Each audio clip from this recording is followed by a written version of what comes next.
గుర్తు చేశారు. కొంతమంది హిందువుల్లో చెడబుట్టారని వ్యాఖ్యానించారు. తెలంగాణ మొత్తం కాషాయమయం కావడం ఖాయమని ధీమా వ్యక్తం చేశారు.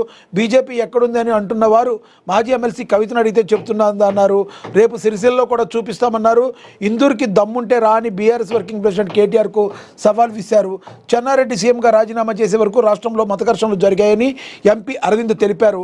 గొడవలకు కారణం కాంగ్రెస్ అప్పటి సత్తయ్యని పీసీసీని చంపితే ఆ నిందితులు బయటకు తెచ్చారని మసిరిజని మొత్తం గతంలో జరిగినాయి ఏవో మరి ఆయన స్టైల్లో మరి అరవింద్ అయితే మాట్లాడారు. ఇప్పుడు ఎవరైతే ఎంపీ ధర్మపురి అరవింద్ మాట్లాడిన మాటల్లో వాస్తవం ఉందనుకుంటున్నారా?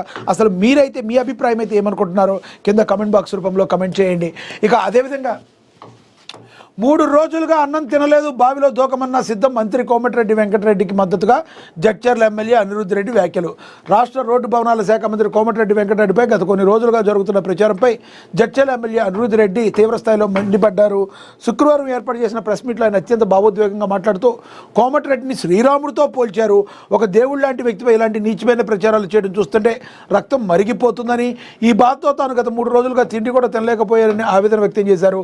మంత్రి వ్యక్తిత్వాన్ని కించపరిచేలా సాగుతున్న ఈ కుట్రల వెనక ఎవరున్నారో త్వరలో తేలుతుందని హెచ్చరించారు. మంత్రిపై వస్తున్న ఆరోపణలు సాంకేతికంగా వ్యక్తిగతంగా అనిరుద్ధ్ రెడ్డి తిప్పికొట్టారు.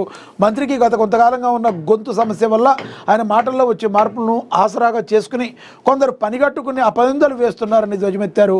మంత్రి కోమటిరెడ్డి వెంకటరెడ్డి దాపరికం తెలియదని, కనీసం ఆయన మొబైల్కు లాక్ కూడా ఉండదని చెప్పి అంతటి నిప్పులాంటి మనిషిపై బురదలడం దారుణమని ఇక అనిరుద్ధ్ అయితే చెప్పారు. తాను మరి కోమటిరెడ్డి వెంకటరెడ్డి ఏదైతే మరి బావిలో దూకమని చెప్పినా కూడా నేను దూకుతానని, మరి ఆయనకి ఒక ఫాలోవర్గా కూడా ఉంటానని ఆయన వైపు ఫుల్ పాజిటివ్గా మాట్లాడారు. ఎటువంటి పరిస్థితుల్లో ఆయన మీద లేనిపోయిన అవాకులు చెవాకులు పేల్చొద్దు, నేనున్నానంటూ ధైర్యం చెప్పినట్టుగా మాట్లాడారు మరి అనిరుద్ధ్ రెడ్డి. ఏం జరుగుతుందనేది మనం కూడా వేచి చూడాల్సిన పరిస్థితి. ఇక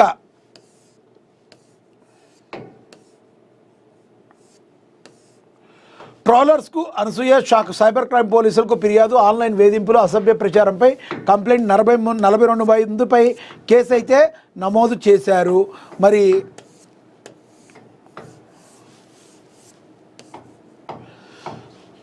ప్రముఖ నటి టీవీ యాంకర్ అనసూయ భరద్వాజ్ సైబరాబాద్ పోలీసులను ఆశ్రయించారు. సినీ సోషల్ మీడియా వర్గాల్లో సంచలనంగా మారింది. సోషల్ మీడియాలో తనపై జరుగుతున్న ట్రోలింగ్, వ్యక్తిత్వ హననం, అభ్యంతరకర పోస్టులు చేస్తున్నారని ఫిర్యాదులో తెలిపారు. తన పరువుకు భంగం కలిగించేలా ప్రవర్తిస్తున్నారంటూ ఆమె ఫిర్యాదు చేయడంతో పోలీసులు కేసు నమోదు చేశారు. గతేడాది డిసెంబర్ 23 తేదీ నుంచి తనపై ఆన్లైన్ వేధింపులు పెరిగాయని ఫిర్యాదులో పేర్కొన్నారు. కేసు వివరాలు, నిందితుల జాబితా, నిందితుల పేర్లతో పాటు సోషల్ మీడియా లింకులు ఫిర్యాదుతో జత చేశారు. అనసూయ సోషల్ మీడియాలో తనపై క్యాంపెయిన్ తరహాలో దాడి జరిగిందని చెప్పుకొచ్చారు. ఓ ఇంటర్వ్యూలో తన అభిప్రాయం చెప్పిన తర్వాత ఈ వేధింపులు మొదలయ్యాయని వ్యక్తం చేశారు. అశ్లీల వ్యాఖ్యలు, లైంగిక దూషణలు, బెదిరింపులు జరిగాయని ఫిర్యాదులో పేర్కొన్నారు. క్రిమినల్ డెఫమేషన్, వ్యక్తిగత వేధింపులు, ఏఐ ఫోర్జరీ వంటి నేరాలు జరిగాయని ఫిర్యాదు చేశారు. మరి ఎవరెవరిపై కేసులు నమోదాయంటే సీనియర్ నటి కరాటే కళ్యాణి, ప్రముఖ radio jockey Shekhar Basha, social media influencers Bojjala Sandhya Reddy, Priya Chowdary Gogineni, Pavani, Rajani, నటి విజయలక్ష్మి, యాంకర్ రోహిత్, మరికొందరు యూట్యూబర్ ఛానల్స్ నిర్వాహకులు, యాంకర్లు ఉన్నారు. వీరు వివిధ సోషల్ మీడియాలో వేదికగా విమర్శలు చేశారని అనసూయ ఫిర్యాదు చేశారు. తన ఫోటోలను మార్ఫింగ్ చేయడం, తన పైన అభ్యంతరకర వ్యాఖ్యలు చేయడం చేస్తూ వీడియోలు రూపొందించడం, తన వృత్తిని, వ్యక్తిగత జీవితాన్ని లక్ష్యంగా చేసుకుని కొందరు కంటెంట్ క్రియేటర్లు వ్యూవర్షిప్ కోసం రకరకాలుగా చేశారని చెప్పి అనసూయ భరద్వాజ్ అయితే చెప్పుకొచ్చారు. ఈ మొత్తం సినారియోలో ఏది జరిగినా కూడా, అతిగా ఏది జరిగినా కూడా ప్రాబ్లమే. అయితే ఈ సినారియో మొత్తం మీద అసలు అనసూయ ఈ రకంగా తన వ్యక్తిగతంగా నన్ను కించపరిచారు, ఈ విధంగా కేసు పెట్టడాన్ని ఏ కోణంలో చూడాలి? మరి ఎవరైతే తనను వ్యక్తిత్వ హననం చేశారో వాడి మీద కేసులు పెట్టినారు కాబట్టి రానున్న రోజుల్లో మరి ఎటువంటి స్టెప్స్ సంబంధిత అధికారులు తీసుకోబోతున్నారో మనం వేచి చూడాల్సిన పరిస్థితి. అదేవిధంగా సీరియస్గా తీసుకున్నారు సైబర్ క్రైమ్ పోలీసులు. అనసూయ ఫిర్యాదును సీరియస్గా తీసుకున్నారు సైబర్ క్రైమ్ పోలీసులు వెంటనే దర్యాప్తు చేపట్టారు. సోషల్ మీడియా పోస్టులు, వీడియోలు, కామెంట్లు పరిశీలించిన అనంతరం ఐటీ యాక్ట్, ఐపీసీ సెక్షన్ల కింద కేసు నమోదు చేశారు. ఈ కేసు ఆధారంగా నిందితులకు నోటీసులు జారీ అయ్యే అవకాశాలున్నాయి.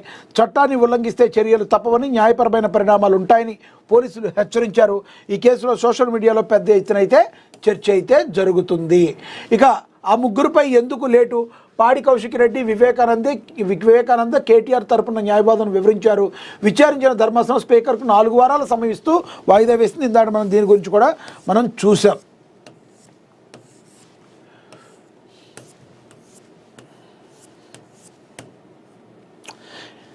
ఇక బీజేపీ నూతన అధ్యక్షుడు నితిన్ నబీన్ దాదాపు ఖరారు చేసిన జాతీయ పార్టీ జనవరి 20న అధికారిక ప్రకటన రానుంది. ఈ నెల 19న నామినేషన్ దాఖలు చేసే అవకాశం ఉంది. మరి అదే రోజు నామినేషన్ల పరిశీలన ఉపసంహరణ కూడా చేసే అవకాశం ఉంది. బీజేపీ జాతీయ అధ్యక్ష పదవి కోసం జనవరి 19న నామినేషన్లు దాఖలు కానున్నాయని, మరుసటి రోజు 20వ తేదీన కొత్త అధ్యక్షుడి పేరును ప్రకటిస్తామని తెలిపారు. జనవరి 19న మధ్యాహ్నం 2 గంటల నుండి 4 గంటల మధ్య నామినేషన్లు దాఖలు చేస్తారని వెల్లడించారు.